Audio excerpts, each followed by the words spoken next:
The ship shook violently as lightning crashed around it. Marcus Reed gripped his chair tighter as alarms screamed throughout the cockpit. The ion storm had come from nowhere, tearing through space like an angry beast. His small exploration vessel was no match for the raw power of the electrical tempest. "Come on, hold together," Marcus whispered to his ship. He had been alone for 3 months, searching for new worlds that humans might one day call home. Earth was getting crowded, and the Deep Space Survey Corps needed to find fresh planets for colonies. Another bolt of energy struck the ship. This time, something important broke. The lights went out. The engines stopped humming. Marcus felt his stomach drop as the ship began falling toward the purple world below. He had maybe 10 minutes before impact. Marcus rushed through the ship, grabbing whatever might help him survive. Food packets, water bottles, medical supplies, and his grandfather's old sword. The weapon was ancient, made of real steel instead of modern energy blades.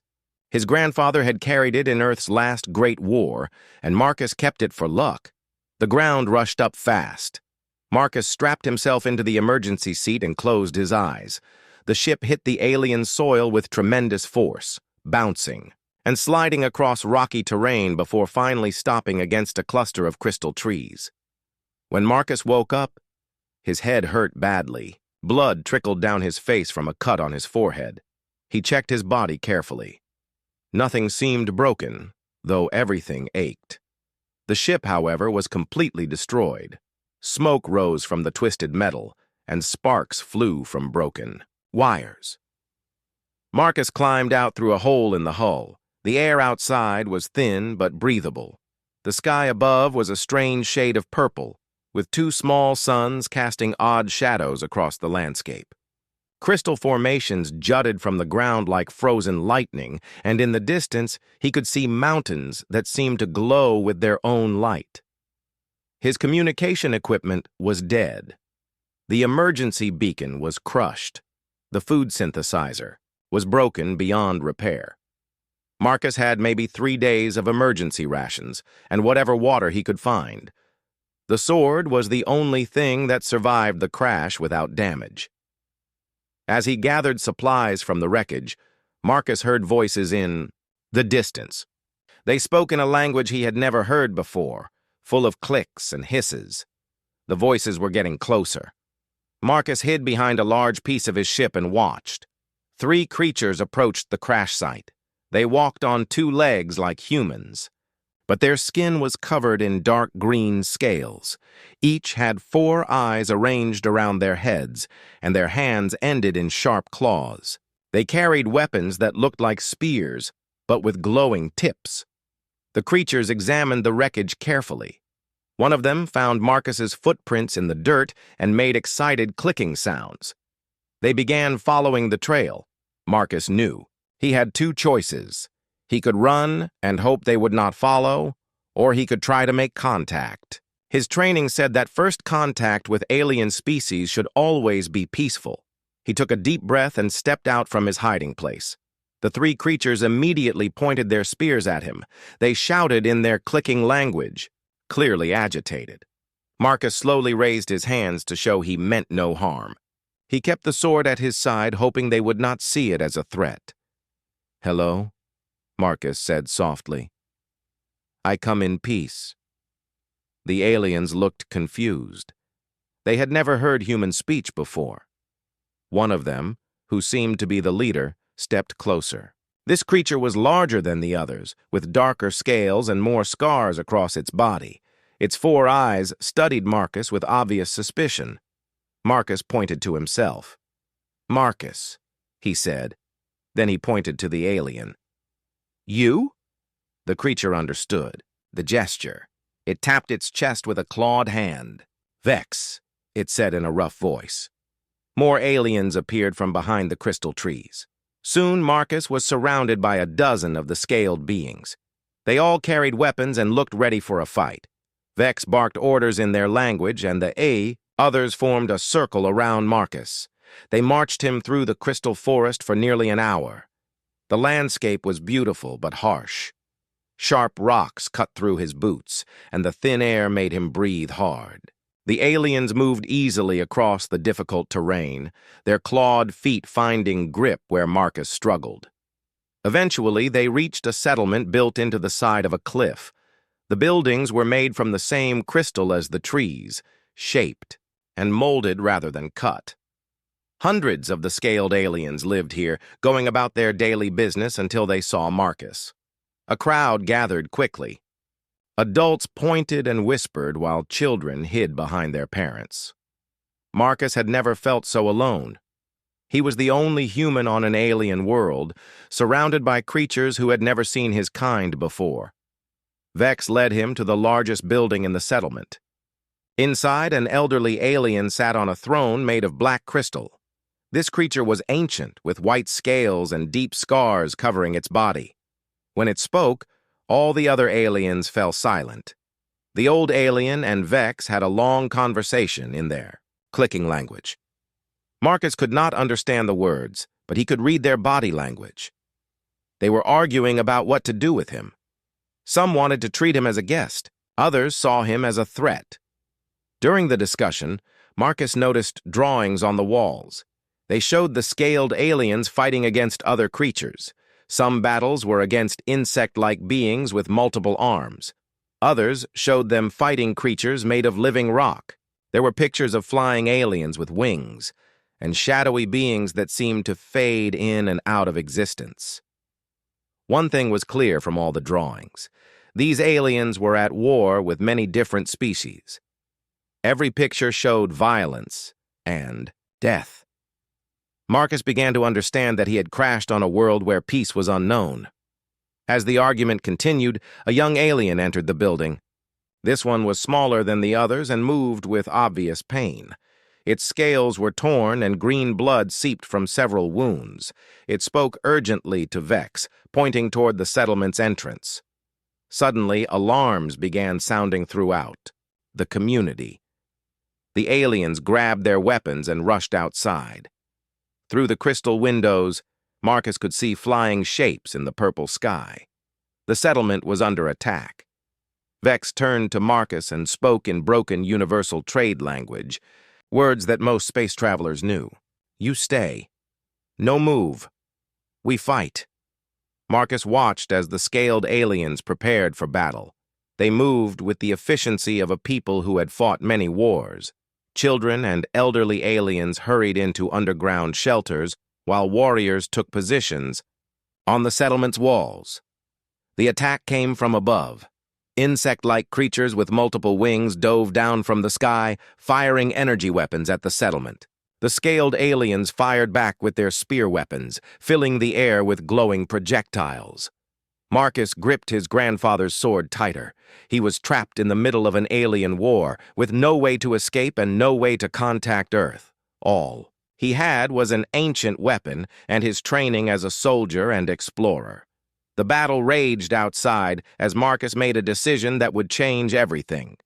He would not hide while others fought and died around him. If he was going to survive on this world, he needed to prove himself worthy of respect. The war for Valdris was about to gain its most unlikely participant.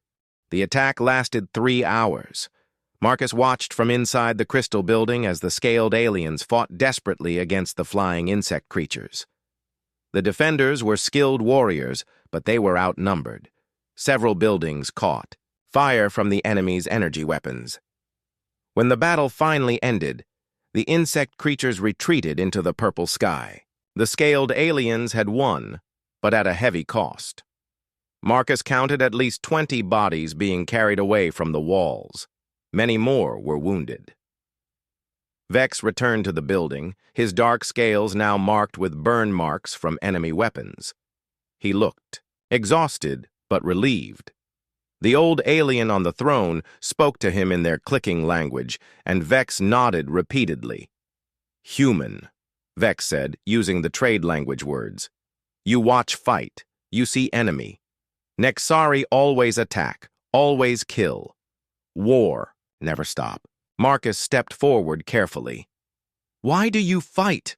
What started this war? Vex's 4 eyes focused on Marcus with confusion. The concept of questioning war seemed foreign to him. "Always fight. Nexari take our land. We take theirs. This is way." But there must be a reason, something that began the conflict. The old alien on the throne spoke, and Vex translated. "Elder Corvs say war begin before his grandfather born. Maybe before his grandfather's grandfather. No one remember start, only remember fighting." Marcus felt a chill that had nothing to do with the alien air. These creatures had been at war for so long that they had forgotten why they were fighting. It was violence for the sake of violence, hatred passed down through generations like a family inheritance. Over the next few days, Marcus learned more about the world he had crashed on. The planet was called Valdris, and it was home to 7 different alien species. Each species controlled a different region of the planet, and all of them were constantly at war with each other. The scaled aliens called themselves the Karathi. They were skilled fighters and hunters, living in crystal, settlements built into cliff sides and mountainous regions. Their enemies included the flying Nexari insects, the rock-like Bluthen who lived underground, the energy-wielding Aerith who built cities in the clouds, the mind-reading Solven who preferred forest homes, the shadow-walking Phantom clan who lived in deep caves, and the cybernetically enhanced Grimlock who had turned themselves into living machines. Each clan had reasons to hate all the others. The Karathi and Nexari fought over hunting grounds. The Bluthen and Aerith battled for control of mineral resources. The Solven and Phantom clans had ancient grievances about stolen territories. The Grimlock simply seemed to enjoy combat against any opponent. Marcus spent his time learning the Karathi language and helping around the settlement. His human strength was less than that of the aliens, but his hands were more flexible than their claws. He could perform delicate repairs that the Karathi found difficult. Vex began to trust Marcus more each day. The alien warrior was curious about Earth and human ways of life. Marcus told him stories about how humans had once fought constant wars, but eventually learned to work together. "Not possible," Vex said one evening as they sat near a crystal fire. "Different clans cannot trust. Trust means death." "My people thought the same thing once," Marcus replied. "We fought wars that lasted generations. Millions died in conflicts that nobody really understood, but eventually we realized that cooperation was stronger than competition." Vex made a sound that Marcus had learned was Karathi laughter. "Humans may be different. Here on Valdris, peace is weakness. Strong survive. Weak become food." Their conversation was interrupted by shouts from the settlement's entrance. A group of Karathi hunters had returned, but they were badly wounded and missing half their members. Vex jumped up and ran to meet them. Marcus followed and listened as the survivors told their story in rapid Karathi. A hunting party had been ambushed by Nexari warriors near the border territory. The insects had used a new tactic, attacking from underground tunnels instead of from the sky. "Nexari learn," Vex said angrily. "They changed strategy. We lose 12 hunters." Marcus studied the wounded aliens. Their injuries were severe, and several would not survive without immediate medical attention. The Karathi medical knowledge was limited to basic wound treatment. They had no concept of surgery or advanced healing techniques. "I might be able to help," Marcus said. Vex looked at him with surprise. "You are healer?" "I have some medical training. All human explorers do." Marcus knelt beside the most badly wounded hunter. The alien had a deep gash across its chest that was bleeding heavily. Using supplies from his crashed ship and techniques learned in Earth's military, Marcus began treating the wounded. He cleaned wounds, stitched cuts, and set broken bones. The Karathi watched in amazement as techniques they had never seen before saved lives that would have been lost. By morning, all of the wounded hunters were stable. Word of Marcus's healing abilities spread through the settlement. The human was no longer seen as just a strange visitor. He was becoming valuable to the community. 3 days later, another crisis arrived. a messenger came running into the settlement with terrible news. A joint force of Nexari and Bluthen warriors was approaching the Karathi territory. The two clans had formed an alliance specifically to destroy the Karathi settlement. This never happened before, Vex told Marcus. Different clans never worked together. Something changed. Marcus realized what had changed. His presence on Valdris had disrupted the balance of power. The other clans saw the Karathi's new human ally as a threat that needed to be eliminated before it could tip the endless war in their enemy's favor. Elder Corv called a war council. The settlement's best warriors gathered in the Crystal Hall to plan their defense. Marcus was allowed to attend, though most of the Karathi still viewed him with suspicion. The discussion was heated. Some warriors wanted to evacuate the settlement and retreat to mountain strongholds. Others preferred to fight where they stood. A few suggested trying to negotiate with the approaching enemies. Marcus listened carefully, using his growing knowledge of Karathi language to follow the debate. Finally, he stood up. The room fell silent as all eyes turned to the strange, pale creature. "There is another option," Marcus said in careful Karathi. "Let me face their champions in single combat." The warriors erupted in shocked clicking and hissing. The idea was absurd. Marcus was small and weak compared to any of the alien species. He would be killed instantly. But Elder Corv raised a clawed hand for silence. The ancient alien's 4 eyes studied Marcus with new interest. "Explain, human." "I have been reading your history records. Long ago, before the endless wars began, disputes between clans were settled by champions fighting one-on-one. The winning champion's clan would be declared right in the dispute. Ancient law," Vex said slowly. "Not used for many generations. But still valid law," Marcus continued. "If I can defeat champions from both clans, they will have to listen to my words of peace." The room exploded in arguments again. Most warriors thought Marcus was insane. Even if the ancient law still applied, no single fighter could defeat champions from multiple clans. Elder Corv studied Marcus for a long time. Finally, the ancient alien spoke. "Human has saved our wounded. Human has shown wisdom in healing. Maybe human can show wisdom in fighting." Vex stepped forward. "Elder, this is madness. Human will die. Then we look weak to enemies. Or," Elder Corv said slowly, "human will surprise us all." Marcus touched the sword at his side. His grandfather's weapon had survived a crash that destroyed everything else. Maybe it would survive what came next. The messenger was sent back to the approaching army with an unexpected proposal. The human ally of the Karathi clan invoked the ancient right of single combat. If champions from the Nexari and Bluthen clans could defeat him, the Karathi would surrender their settlement without further resistance. But if Marcus won, both clans would have to hear his proposal for ending the endless wars. The response came back quickly. The enemy clans accepted the challenge, confident that their champions would easily destroy the small human. The combat would take place in 3 days at the neutral ground between territories. Marcus spent those 3 days preparing. He studied everything the Karathi knew about Nexari and Bluthen fighting techniques. He practiced with his sword until his muscles ached. Most importantly, he prepared his mind for what he knew would be the fight of his life. On the day of combat, representatives from all 7 clans came to watch. Word had spread across Valdris that a human was challenging the ancient ways of war. Some came to see him die. Others came hoping he might actually succeed.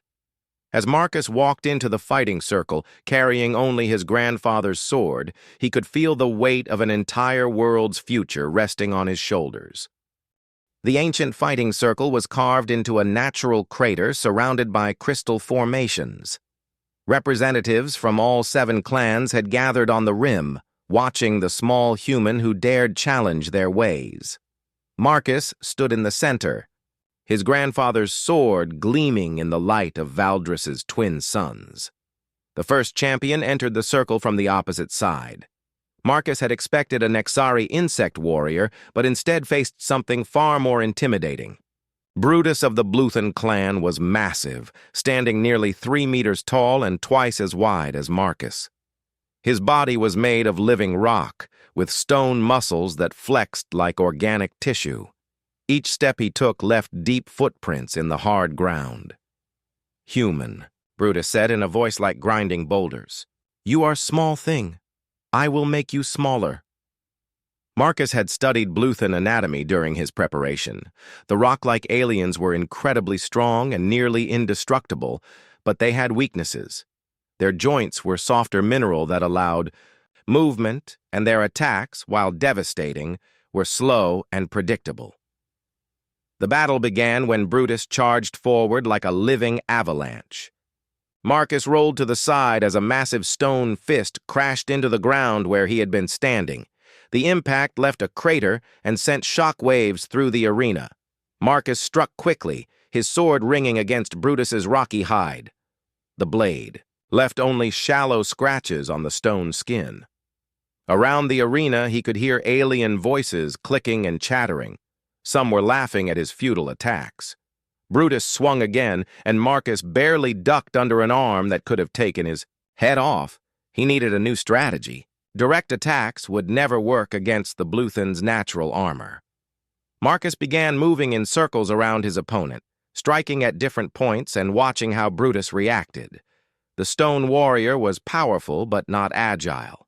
His turns were slow, and he had trouble changing direction quickly. The human started using hit-and-run tactics. He would dart in, strike at a joint, then retreat before Brutus could counterattack. Each strike was precisely aimed at the softer mineral that connected the stone plates of the alien's body.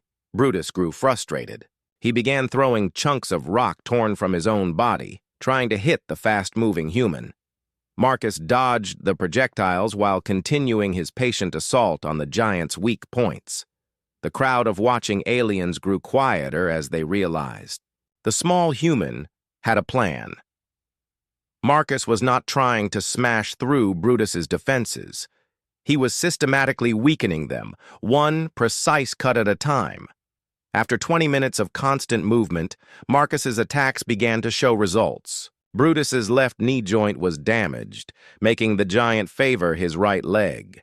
His shoulder connections were loosened, reducing the power of his punches. But Marcus was getting tired. The thin air of Valdris made every breath a struggle, and dodging the massive alien's attacks required constant energy. He needed to end the fight soon, or exhaustion would make him easy prey. Brutus seemed to realize this too. The stone warrior stopped chasing Marcus and instead stood in the center of the arena, waiting. "Come to me, little human. Let us finish this properly." Marcus studied his opponent carefully. Brutus was damaged, but still dangerous. The giant was trying to force a direct confrontation where his superior strength would decide the outcome. It was a smart tactic from a warrior who understood his own advantages.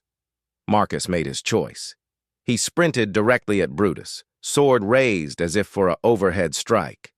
The stone warrior braced himself and raised both arms to block the attack. At the last second, Marcus dropped to the ground and slid between Brutus's legs. As he passed beneath the giant, he drove his sword upward into the damaged knee joint with all his remaining strength. The blade penetrated deep into the softer mineral.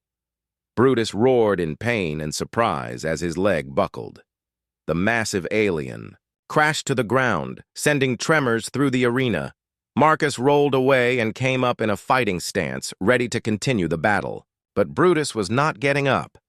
The damage to his knee joint had effectively crippled the stone warrior. "I yield," Brutus said, his voice filled with pain but also respect. "Human fights with wisdom, not just strength." The arena erupted in shock. Voices from all 7 clans. No one had expected the small human to defeat the mighty Bluthen champion. Marcus helped Brutus sit up, checking the giant's injuries with genuine concern. "You could have killed me," Brutus said quietly. "When I fell, you could have struck my head joint. Why did you show mercy?" Marcus met the stone warrior's eyes. Because killing you would not prove my point. I want to show that strength can come from restraint, not just violence. Brutus was quiet for a long moment. Then he spoke loudly enough for all the watching clans to hear. This human has honor. His words deserve to be heard. The Nexari champion entered the arena next. Queen Lyra herself had come to fight, her insect body gleaming with natural armor. She had 4 arms, each ending in razor-sharp claws, and her wings could carry her around the arena faster than Marcus could run. "You surprised the Rockhead," Lyra said, her voice like buzzing honey. "But insects are not so slow and clumsy. I will dance around you until you collapse from exhaustion." Marcus knew she was right. His victory over Brutus had cost him considerable energy, and the Nexari queen was fresh for battle. He would need to be smarter, not just faster. Lyra took to the air immediately, circling above Marcus like a giant predator. She dove down in quick attacks, slashing with her claws before retreating to safety. Marcus found himself constantly turning, trying to keep track of her movements while defending against her strikes. The queen's strategy was sound. She was not trying to kill Marcus quickly, but to wear him down through dozens of small attacks. Each swipe of her claws drew a little blood, and each forced evasion used up his energy. Marcus realized he needed to change the battlefield to his advantage. The arena was mostly flat ground, giving Lyra unlimited flying space. But the walls of the crater were dotted with crystal formations that could provide cover. He began moving toward the arena's edge, using the crystal outcroppings to limit Lyra's attack angles. When she dove at him from above, he would duck behind a crystal formation. When she tried to attack from the sides, he would position himself so that the crystals blocked her approach. Lyra quickly understood what he was doing. Clever human. But you cannot hide forever. She was right. But Marcus was not trying to hide. He was studying her flight patterns, looking for weaknesses. The Nexari queen was fast and agile, but she had habits. She always approached from the same angles, and she always pulled up at the same distance from the ground. Marcus waited for the perfect moment. When Lyra dove at him from directly overhead, he did not dodge to the side as he had been doing. Instead, he threw himself backward and thrust his sword straight up. The queen could not change direction fast enough. Her own speed carried her onto Marcus's blade, which pierced through a gap in her natural armor just below her chest. She crashed to the ground beside him, green insect blood flowing from the wound. Marcus immediately knelt beside her, applying pressure to stop the bleeding. "The wound is not fatal," he told her. "You will recover." Lyra looked at him with compound eyes that reflected confusion. "You could have aimed for my head or heart. Why did you choose to wound instead of kill?" "Because I am not your enemy," Marcus replied. "I want to end the fighting, not add to it." The queen was quiet as Marcus bandaged her wound with cloth torn from his own shirt. Finally, she spoke. "You fight like no warrior I have ever faced. There is honor in your mercy." Around the arena, representatives from all 7 clans were talking excitedly among themselves. The human had now defeated champions from 2 different species, and in both cases had shown mercy instead of killing. This was something new in their long history of warfare. Vex approached the edge of the arena. "Human Marcus," he called out, "you have proven your strength and your honor. The ancient law says the defeated clans must hear your words." Marcus stood slowly, exhausted but victorious. His grandfather's sword was stained with alien blood, but it had served him well. Around the rim of the arena, hundreds of alien eyes watched him with new respect. But Marcus knew this was only the beginning. He had defeated 2 champions, but 5 clans remained. Each would send their best warriors to face him, and each fight would be harder than the last. More importantly, winning battles would not automatically create peace. He would need to convince these aliens that cooperation was possible, that their children could grow up without the constant threat of war. As medical teams from both defeated clans tended to their wounded champions, Marcus prepared for the greater challenge ahead. The sword had won him the right to speak, but words would be harder to wield than any blade. The arena had been expanded to accommodate flying combatants for the next challenge. Marcus faced his most difficult battle yet. The Aerith clan had sent not one champion, but two. Twins Nova and Storm stood at the opposite end of the arena, their silver skin gleaming in the purple sunlight.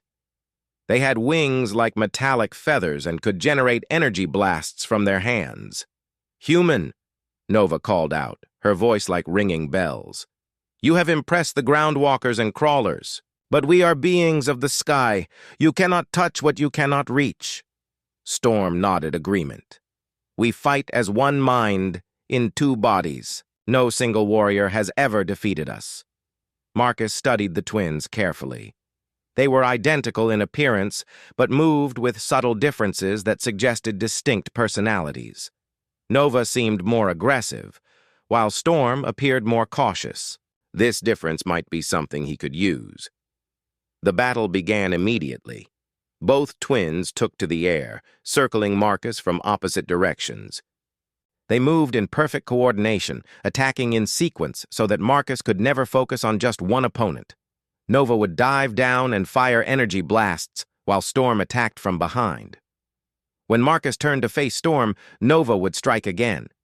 The pattern continued relentlessly, forcing Marcus to stay in constant motion just to avoid being hit. The energy weapons left burning holes in the ground where Marcus had been standing. He realized that even one direct hit would probably kill him. The twins were not trying to wound him like Queen Lyra had done. They intended to end the fight quickly. Marcus needed cover, but the expanded arena offered few places to hide. The crystal formations were too far apart to provide continuous protection. He would have to create his own advantages. He began moving in a specific pattern, leading the twins toward the arena's edge where the ground was more uneven. Rocky outcroppings and scattered boulders would limit their flight paths and force them to attack from predictable angles. Nova caught on to his strategy first. "Storm, he tries to limit our movement. We should attack together from above." The twins climbed higher into the purple sky, then dove straight down at Marcus with their energy weapons charging. Marcus waited until the last possible second, then threw himself behind a large boulder. Both energy blasts struck the rock, shattering it into fragments. But Marcus had anticipated this. As the boulder exploded, he was already moving, using the cloud of dust and debris to hide his position. The twins lost sight of him for several crucial seconds. When the dust cleared, Marcus was no longer where they expected. He had climbed onto a crystal formation and was now at roughly the same height as the hovering twins. Before they could react, he leaped from the crystal toward Nova. The twin was so surprised by the airborne attack that she failed to dodge properly. Marcus tackled her in midair, and both of them crashed to the ground in a tangle of limbs and wings. Nova's wing was twisted under her body, and she cried out in pain. Marcus rolled away quickly as Storm dove down to help her sister. The remaining twin was furious now, her careful coordination replaced by emotional desperation. "You hurt Nova!" Storm screamed, firing energy blasts wildly. "I will burn you to ashes." This was exactly what Marcus had hoped for. Storm was no longer fighting strategically. Her attacks were powerful but poorly aimed, driven by anger rather than tactical thinking. Marcus used Storm's emotional state against her. He stayed close to the injured Nova, knowing that Storm would not risk hitting her sister with an energy blast. This forced the flying twin to rely on physical attacks instead of her ranged weapons. When Storm dove down to claw at him, Marcus was ready. He had been studying her attack pattern, learning the exact timing of her approach. As she reached for him with razor-sharp talons, he grabbed her arm and used her own momentum to flip her to the ground. Both twins were now grounded, with Nova's wing damaged and Storm momentarily stunned. Marcus could have killed either of them easily, but instead he stepped back and lowered his sword. "The fight is over," he announced. "I could have struck fatal blows, but I choose not to. You are defeated, but alive." Storm helped Nova sit up, checking her sister's injured wing with gentle hands. "Why?" she asked Marcus. "We tried to kill you. Our clans are enemies. Why show us mercy?" Marcus knelt beside the twins, examining Nova's wing injury. "Because your clans are only enemies. Because you have forgotten how to be anything else. This wing will heal if it is set properly." He began carefully splinting Nova's wing using pieces of his own equipment. The twins watched in amazement as their supposed enemy worked to ease their pain. "I do not understand," Nova said softly. "In our clan, defeated enemies are left to die. Mercy is seen as weakness. My people once thought the same way," Marcus replied as he finished the medical treatment. "We fought wars that lasted for generations, each side believing that showing mercy would encourage more attacks. But we learned something important." "What?" "Did you learn?" Storm asked. "We learned that mercy is not weakness. It is strength under control. The strongest fighter is not the one who kills the most enemies, but the one who knows when not to kill." The twins exchanged glances. In their aerial society, strength had always been measured by the ability to destroy opponents from above. The concept of restraint as a form of power was entirely new to them. Nova struggled to her feet, testing her splinted wing. "You could have won this fight faster by killing us. Instead, you chose a harder path that required more skill and courage. There is wisdom in this approach." Around the arena, the watching clans were talking excitedly among themselves. The human had now defeated champions from 3 different species, and in each case had chosen mercy over killing. Some aliens were beginning to see this as genuine, strength rather than weakness. Elder Corv of the Karathi clan stood up on the arena's rim. "The ancient law has been satisfied," he announced in a voice that carried across the crater. 3 champions have fallen to the human. He has earned the right to speak his words of peace." But before Marcus could address the gathered clans, another voice cut through the air. "The trials are not finished," called out Sage of the Solven clan. 4 clans remain untested. The human's words mean nothing until he has proven himself against all challenges." Marcus looked up at the telepathic alien on the arena's edge. Sage appeared humanoid, but with enlarged cranial cavity and solid black eyes that seemed to look right through him. The Solven were known for their ability to read minds and manipulate thoughts. "You are correct," Marcus replied. "I will face whatever challenges remain." But he was worried. The fights against Brutus, Lyra, Nova, and Storm had taken a heavy toll on his body. He had multiple cuts, his muscles ached from constant exertion, and he was becoming seriously dehydrated in the thin alien air. More concerning was the nature of his next opponent. Physical combat was one thing, but fighting a telepathic enemy would require different skills entirely. Sage could read his battle plans before he formed them and could potentially manipulate his thoughts during combat. Vex approached the arena's edge and tossed down a water container and medical supplies. "Rest, human Marcus. The Solven champion will not be ready until tomorrow. Use this time to prepare your mind as well as your body."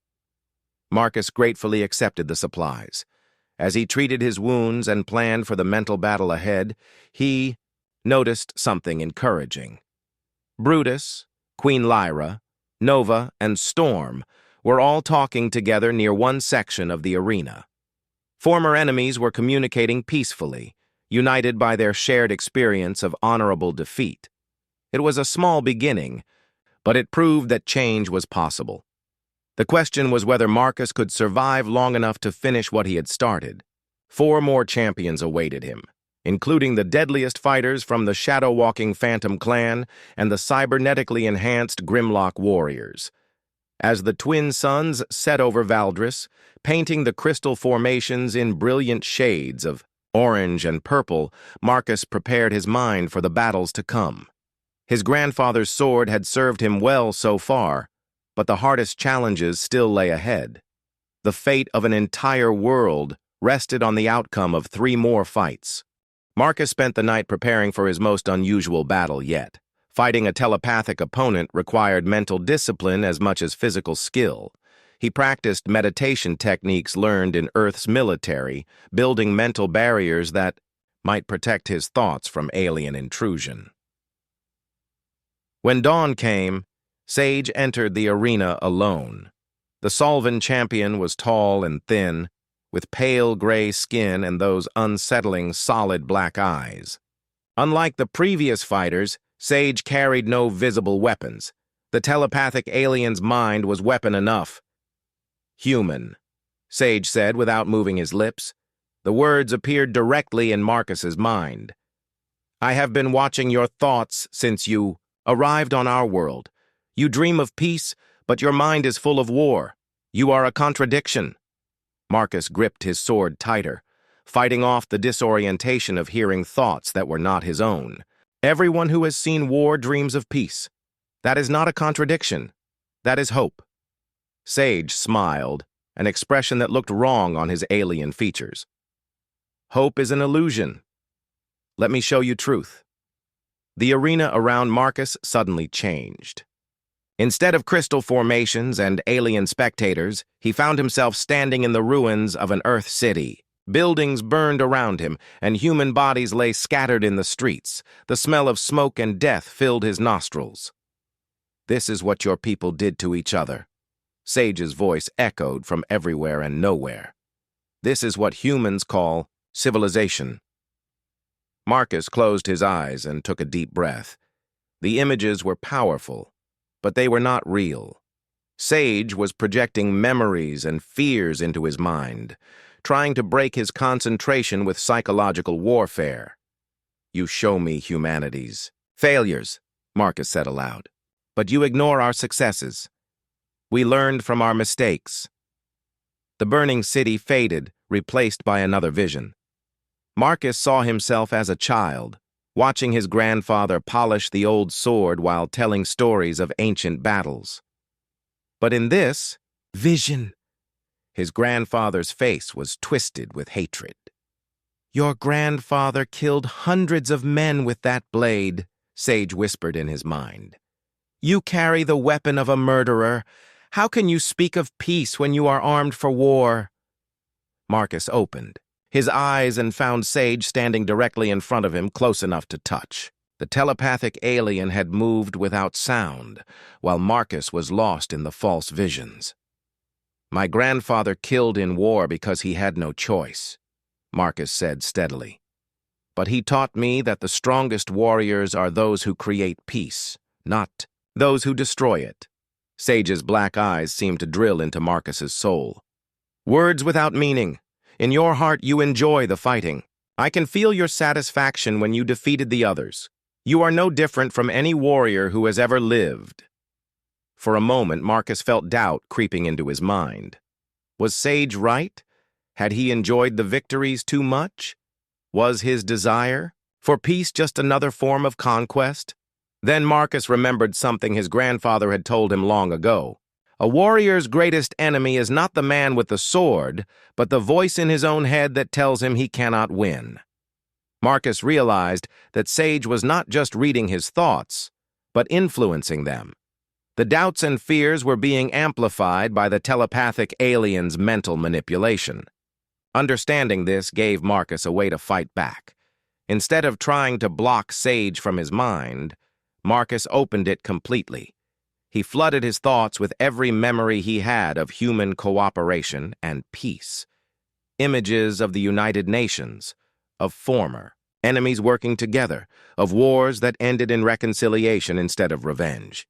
Sage stumbled backward, overwhelmed by the sudden rush of foreign concepts. The Solven had never encountered a mind that voluntarily shared its deepest thoughts. Marcus's mental openness was more disturbing than any barrier could have been. "What are you doing?" Sage demanded, speaking aloud for the first time. "These memories." They cannot be real. Species do not cooperate. Peace is impossible. Marcus stepped forward, his sword still sheathed. These memories are real. They are the history of a species that learned to choose hope over fear. Sage tried to retreat, but Marcus followed. For the first time in the fight, the human was on the offensive. He continued sharing memories, showing Sage images of scientific cooperation, international rescue efforts, and former enemies becoming allies. "Stop!" Sage pleaded. "These thoughts are too alien. They hurt to process." But Marcus did not stop.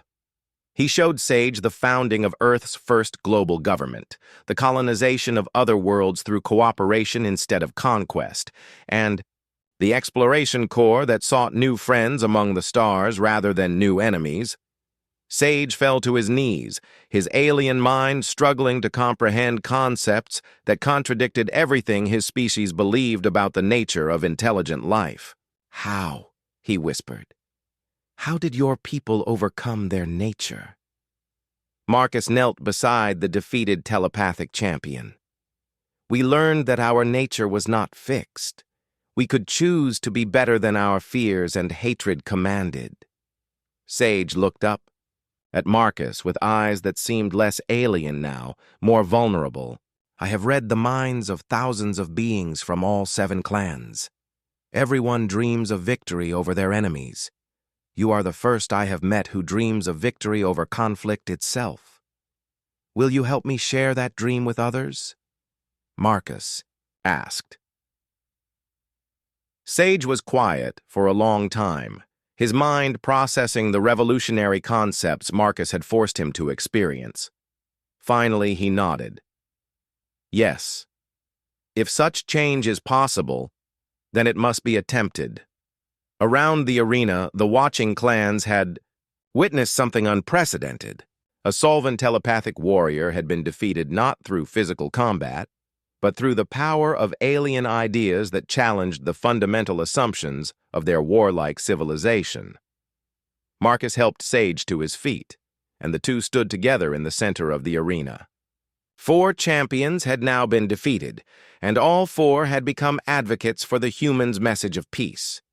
But the hardest battles still lay ahead. The Phantom Clan fought with stealth and shadows, skills that would make physical combat almost impossible. And the Grimlock warriors were cybernetically enhanced killing machines who had turned their own bodies into weapons. As Marcus prepared for the next challenge, he noticed something significant happening in the crowd of spectators. Representatives from the 4 defeated clans were no longer sitting in separate groups. They had begun mixing together, sharing conversations, and even food. Brutus was explaining Bluthen mining techniques to Queen Lyra. The Aerith twins were showing Sage how their energy weapons worked. Former enemies were becoming curious about each other instead of simply planning each other's destruction. Marcus realized that the individual battles were only part of his mission. The real victory would come when all 7 clans saw each other as potential allies instead of eternal enemies. Every fight brought him closer to that goal, but every fight also pushed his human body closer to its limits. He had 2 more champions to face, and he was running out of strength. The sword at his side felt heavier now, and his injuries from previous battles had not fully healed. But the growing cooperation among the defeated clans gave him hope that his sacrifice might actually achieve something lasting. As the shadows grew longer across the arena, Marcus prepared to face an opponent who lived in darkness itself. The Phantom Clan champion would be unlike anything he had fought before, and he would need every bit of skill and determination to survive the encounter. The fate of Valdris still hung in the balance, but for the first time since crashing on this alien world, Marcus began to believe that peace might actually be possible. The arena was transformed for the 5th battle. Thick sheets of black cloth covered the crystal formations, blocking out most of the light from Valdris's twin suns. Only dim purple illumination filtered through gaps in the covering, creating a maze of shadows and darkness. Marcus stood in the center of the darkened arena, straining his human eyes to see anything in the gloom. His previous battles had been fought in bright daylight against opponents he could clearly observe. Now he faced an enemy that could become invisible at will. "Human," a voice whispered from the darkness. It seemed to come from everywhere and nowhere, echoing off the cloth-covered walls. "Welcome to our domain. Here, in the shadows between light and darkness, we are masters." Marcus turned slowly, trying to locate the source of the voice. "Show yourself, champion of the Phantom Clan. Let us fight with honor." Soft laughter drifted through the darkness. "Honor is a luxury of those who fight in the light. We are Echo, and we do not fight. We hunt." A whisper of movement behind Marcus made him spin around, sword raised. But there was nothing there except shifting shadows that might have been cloth or might have been something else entirely. Marcus had studied what little the Karathi knew about the Phantom Clan. They were beings who could shift between the visible spectrum and some other dimension of existence. When phased out, they became invisible and intangible. When phased in, they were solid but vulnerable. The key was that they could not attack while phased out. They had to become solid to strike, which meant there would be a brief moment of vulnerability before each attack. Marcus closed his eyes and concentrated on his other senses. In the military, he had trained for combat in total darkness.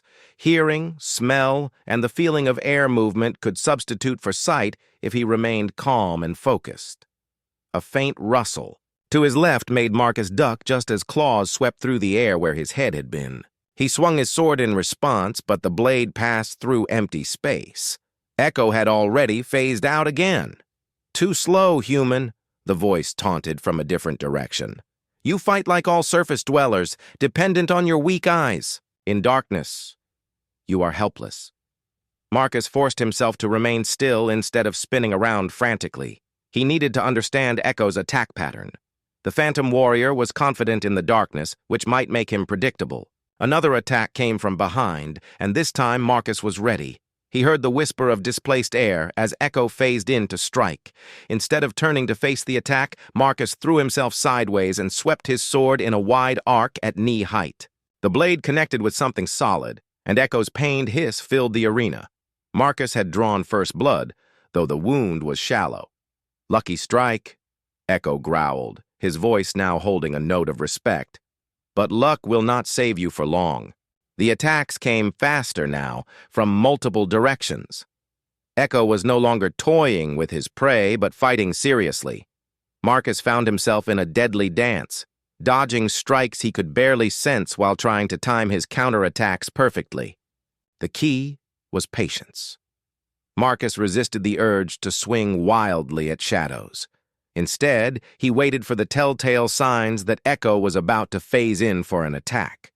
The slight displacement of air, the faint sound of materialization, the brief moment of vulnerability. Gradually, Marcus began to understand his opponent's rhythm. Echo favored attacks from behind and to the left. The Phantom Warrior had a slight delay between phasing in and striking, probably a limitation of his species' unusual abilities. Marcus began to use the arena's layout to his advantage. He positioned himself near the cloth-covered walls, limiting the directions from which Echo could attack. The hanging fabric also created subtle air currents that helped Marcus detect movement in the darkness. After 20 minutes of careful fighting, Marcus was beginning to tire. His human eyes were not adapting to the darkness as well as he had hoped, and the constant alertness required to fight an invisible opponent was mentally exhausting. Echo seemed to sense his fatigue. "You grow weak, human. Soon you will make a mistake, and I will finish this hunt." But Marcus had been listening carefully to Echo's voice throughout the fight. The Phantom Warrior had a habit of speaking just before attacking, and his voice always came from the direction he would strike from. When Echo spoke again, Marcus was ready. As the whispered threat came from directly ahead, Marcus did something unexpected. Instead of dodging to the side, he charged straight forward into the darkness. Echo materialized just in time to avoid being tackled, but Marcus had anticipated this. His forward charge was a feint. At the last second, he dropped and rolled, sweeping Echo's legs with his sword hilt. The phantom warrior crashed to the ground, his natural camouflage flickering as he struggled to maintain phase control while falling. Marcus pressed his advantage, pinning Echo to the ground with his sword point at the alien's throat. "Yield," Marcus said firmly. "The fight is over." Echo looked up at him with eyes that seemed to absorb light rather than reflect it. "How? You should not have been able to track me in true darkness." Marcus helped Echo to his feet, careful not to aggravate the leg wound he had inflicted. "I stopped trying to see you and started trying to understand you. Your species may be masters of shadow, but you still have patterns and habits." Echo tested his injured leg, finding that the wound was painful but not crippling. "You fought in our domain using our own advantages against us. There is wisdom in adaptation." "Will you help me bring that wisdom to your clan?" Marcus asked. Echo was quiet for a moment, considering. Around them, the arena was being uncovered as the cloth barriers were removed. Light flooded back into the space, making both fighters squint after their battle in darkness. "The Phantom clan has always believed that survival requires hiding from enemies," Echo said slowly. "But perhaps there is another way. Perhaps survival could come from having no enemies at all." As the arena returned to normal lighting, the watching clans could see Marcus standing beside his fifth defeated opponent. Like the others, Echo had been spared when he could have been killed, and like the others, he seemed transformed by the experience. The representatives from all 5 defeated clans were now sitting together in one section of the arena, their ancient animosities temporarily forgotten as they discussed the humans' strange fighting philosophy. But one challenge remained, and it would be the deadliest yet. The Grimlock clan had spent generations turning themselves into living weapons. Their champion would not be defeated by mercy or unusual tactics. The cybernetically enhanced warriors understood only strength and destruction. As Marcus prepared for his final battle, he noticed that his sword was showing signs of wear. The blade had chips from striking alien armor, and the handle was loose from constant use. His grandfather's weapon had served him well, but it might not survive one more fight. More concerning was his own condition. 5 battles had left him exhausted, injured, and running on determination alone. The Grimlock champion would be fresh, enhanced, and programmed for maximum efficiency in combat. Marcus looked around the arena at the aliens who had become allies instead of enemies. If he died in the next fight, would they continue working toward peace? Or would they return to their old patterns of warfare? The answer to that question would determine whether his sacrifice had any meaning. As the final champion entered the arena, Marcus gripped his damaged sword and prepared for the fight of his life. The final champion entered the arena with mechanical precision. Axel of the Grimlock clan was no longer fully organic. Half of his body had been replaced with cybernetic enhancements that gleamed with metallic perfection. His left arm was a weapon system with multiple barrels. His right eye was a targeting computer, and servo motors whirred softly as he moved. Marcus had never faced anything like this. The previous champions had been alien, but they were still living beings with emotions and instincts. Axel was part machine, programmed for optimal combat efficiency and stripped of anything that might interfere with his primary function of destroying enemies. "Human-designated Marcus Reed," Axel said, in a voice that sounded like it came from a computer speaker. "Combat analysis complete. Victory probability calculated at 97.4%. Recommend immediate surrender to minimize damage." Marcus studied his opponent carefully. The cybernetic enhancements covered most of Axel's vital areas with armor plating. The weapon arm could probably fire multiple types of projectiles. Most disturbing of all, the targeting computer meant that Axel would not miss his shots. "I do not surrender," Marcus replied. "And you should know that your calculations might be wrong. I have surprised opponents before." Axel's mechanical eye focused on Marcus with a soft clicking sound. Error probability acknowledged.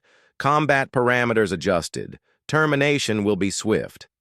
The battle began immediately. Axel's weapon arm fired a burst of energy projectiles that forced Marcus to dive behind a crystal formation. The shots were perfectly aimed, striking exactly where Marcus had been standing a split second before. Marcus realized that conventional tactics would not work against the enhanced warrior. Axel's computer systems could predict normal human movement patterns and adjust his aim accordingly. Marcus would need to fight in ways that the machine logic could not calculate. Instead of moving in straight lines or predictable patterns, Marcus began using random movements. He would start to go left, then suddenly change direction. He would run forward for 3 steps, then backward for 2, then sideways for 5. The unpredictability made Axel's targeting system less effective. But the strategy was exhausting, and Marcus could not maintain random movement indefinitely. He needed to get close enough for sword combat, but Axel's ranged weapons gave the cyborg a significant advantage. Marcus began using the crystal formations as cover while advancing across the arena. Each time Axel fired, the energy blasts shattered. Crystal, sending sharp fragments flying through the air. Marcus used these moments of debris and dust to move closer without being seen clearly. Axel adapted quickly to the changed conditions. Optical targeting reduced by debris interference, switching to motion sensors and heat detection. Marcus's heart sank. Even hidden by crystal dust, his body heat and movement would still be visible to the enhanced sensors. He needed a different approach entirely. Then Marcus remembered something from his study of Grimlock history. The cybernetic enhancements were designed to make warriors more efficient, but they also isolated the users from their own emotions and instincts. Axel was fighting like a machine because he had been programmed to suppress his organic nature. Marcus made a desperate decision. Instead of continuing to hide, he stepped out into the open and lowered his sword. "Axel," he called out, "before you were enhanced, what did you want to become?" The cyborg paused, his weapon arm still trained on Marcus but not firing. "Query irrelevant to combat parameters." "It is relevant," Marcus insisted. "You were not born a machine. You chose to become one. Why?" Axel's mechanical eye clicked and whirred as he processed the unexpected question. Enhancement was necessary for combat efficiency. Organic limitations reduced effectiveness. Marcus took a step closer, still keeping his sword lowered. "But what did you want before you decided that emotions were limitations? What did you dream about?" "Dreams are inefficient," Axel replied, but his voice had changed slightly. The mechanical precision was still there, but underneath it, Marcus could hear something else. Confusion, uncertainty. "Everyone dreams," Marcus said, taking another step forward. "Even machines dream, in their own way. What do you dream about, Axel?" The cyborg's weapon arm trembled slightly. Internal systems were clearly conflicting as his organic brain tried to process emotions that the cybernetic programming was designed to suppress. I dreamed of flying," Axel said quietly. "Before the enhancements, I wanted to soar through the clouds like the Aerith clan, but Grimlock cannot fly. So I chose to become something else." Marcus was close enough now to see the organic parts of Axel's face. Behind the mechanical eye, there was still a living being struggling against his own programming. "You can still dream of flying," Marcus said gently. "The enhancements do not have to define who you are. You can choose to be more than just a weapon." Axel's entire body was shaking now as organic emotions fought against cybernetic control systems. "Cannot process conflicting directives. Must eliminate target. But target shows understanding." Marcus raised his sword, but not to attack. Instead, he reversed his grip and offered the handle to Axel. "Take it. If you are going to kill me, use a warrior's weapon, not a machine's tool." The gesture broke something inside Axel's programming. He lowered his weapon arm and stared at the offered sword with his organic eye. "You would trust me with your weapon?" "I trust the person you were before the machines took over," Marcus replied. "That person is still in there, fighting to remember what it means to be alive." Axel reached out with his unenhanced hand and touched the sword handle. The moment his organic fingers made contact with the weapon, something changed in his expression. The mechanical precision faded, replaced by something more human. "I remember," Axel whispered.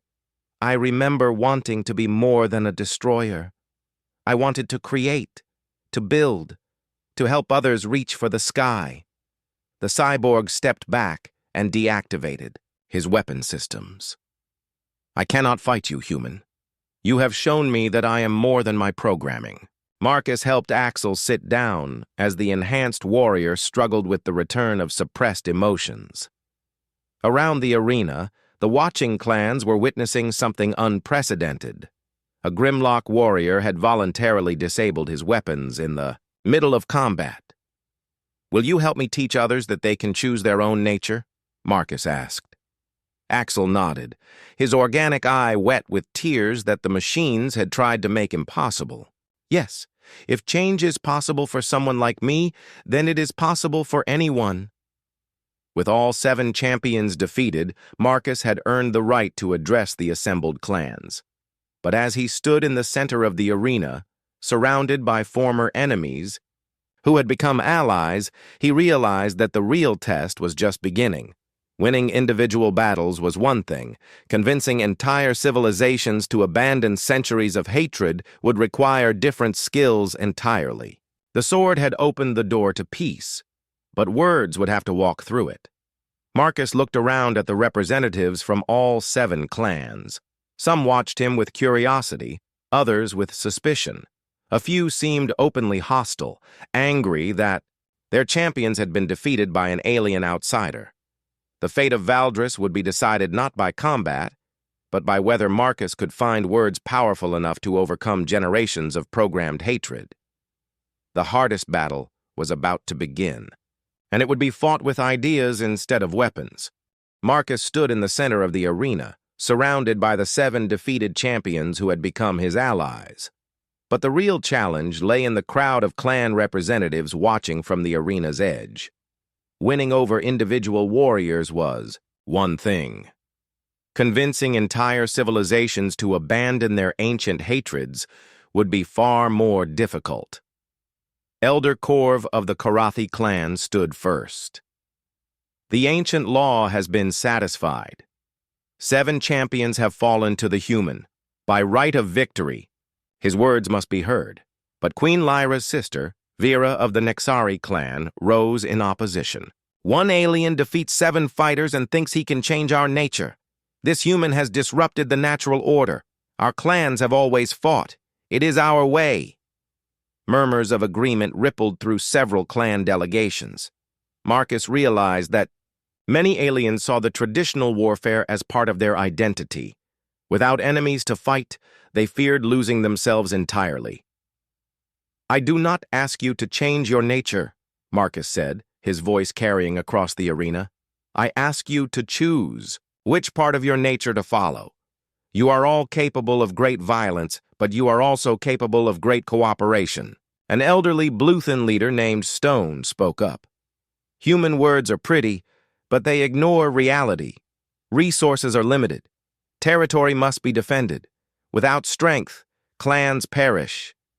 Marcus nodded respectfully.